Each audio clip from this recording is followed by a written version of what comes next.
lot recently. So there's a lot of considerations now around open access publishing, but that will probably take up a talk by itself. But if you have any questions about that, you can let me know later on. So as you know, for researchers such as yourselves, time is increasingly precious, and there's a lot of choices for you when it comes to where you should publish your journal. So my talk today is to equip you with the tools and knowledge to minimize the amount of time wasted and effort wasted when you prepare your paper for submission, as well as to maximize the impact of your publication.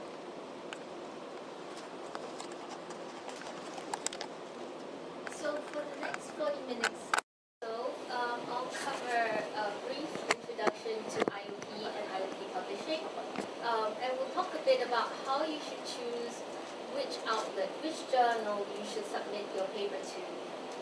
We'll talk a little bit about how to write the paper so that it's more well accepted by the journals you submit to, the peer review process, how that works, and also how you should revise and respond to your referee reports. And then we should have some time for questions.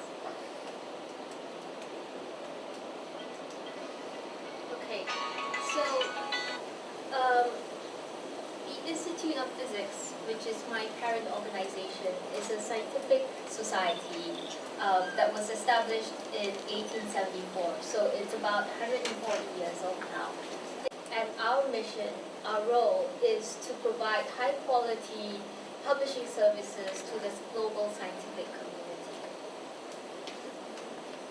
So just some information about my publishing company. We have 360 staff in 16 offices worldwide. In Asia Pacific, we have about 15 staff, and I am based in Singapore, but I have colleagues in Tokyo, Beijing, soon to be India, and also in Sydney. We publish over 70 scientific journals, as well as other publications that I'll mention briefly later on.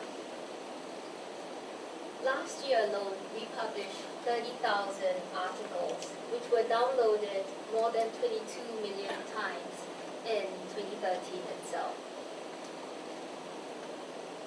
So what do we publish? I mentioned we have over 70 scientific journals that we publish. These are our flagship journals that you may recognize. We publish the prestigious Journal of Physics series, but also we're very well known for journals such as Nanotechnology, the New Journal of Physics, and more niche journals, for example, such as Biofabrication.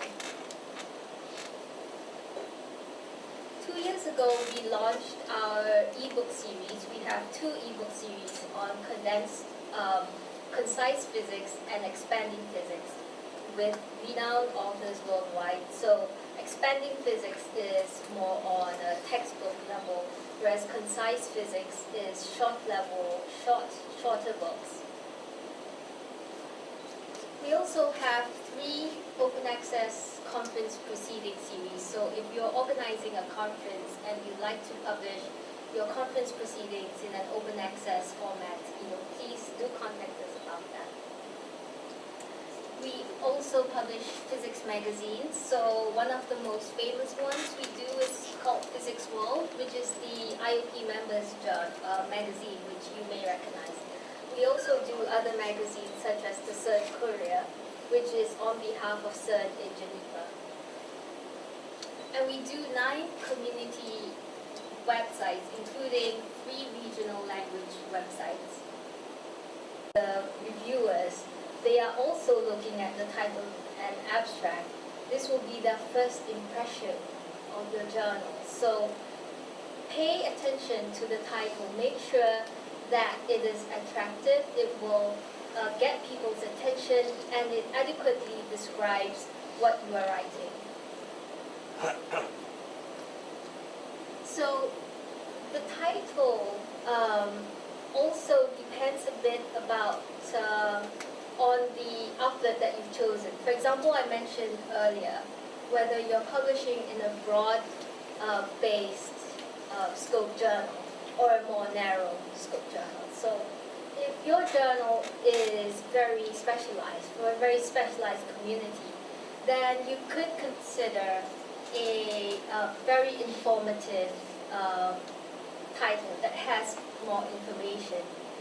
However, generally, I think anything longer than 3 lines can probably be shortened and made more concise. So, if you have a very long title, think about how you can make that shorter. If you publish in a very broad-based journal, then you could make your title more eye-catching because you have a broader audience now to attract. And sometimes having a question as a title can be a very effective way to encourage people to read your article as well. So let's talk a little bit about the peer review process. As I mentioned before, don't think about it as your enemy. When you submit your article to any journal, there's usually a pre-referencing process where the editorial office or the editorial board decides. So don't fabricate, don't falsify, don't misrepresent data or results. Do not submit an article to more than one journal at a time. If you are in a very small field, the peer reviewers will know. They will know that they've seen this article before. There could be a very small pool of suitable experts to review the paper. And when this happens, the journals will blacklist you. Don't add someone without their permission. Do not exclude someone who has made a significant contribution to your work. Don't sign any copyright forms or permission forms on behalf of your co-authors unless they have authorized you to do so. Again, don't copy and paste from other articles because the plagiarism tools will detect this. Don't forget to check your funders' copyright or open access policy. They may require you to deposit an article, for example, in an institutional repository. They may require you to publish it gold open access format, for example. So just keep this in mind. Don't forget to disclose any potential conflicts of interest. Do not ignore any part of a reviewer's report. Answer every comment or criticism that you made. And don't take these criticisms of your work personally. So we have a few additional kind of references for you. I think there's a small booklet that many of you would have received. It's a introductory guide for authors, which will have, I think, very good detailed information on what I talked about. There's also a guide for refereeing if you've been invited to review a paper. So that will kind of take you through the process. And also it's helpful for you to read that and understand what reviewers are looking for when they are asked to review a paper. And then you can find out more about our ethical policy for authors. So thank you very much.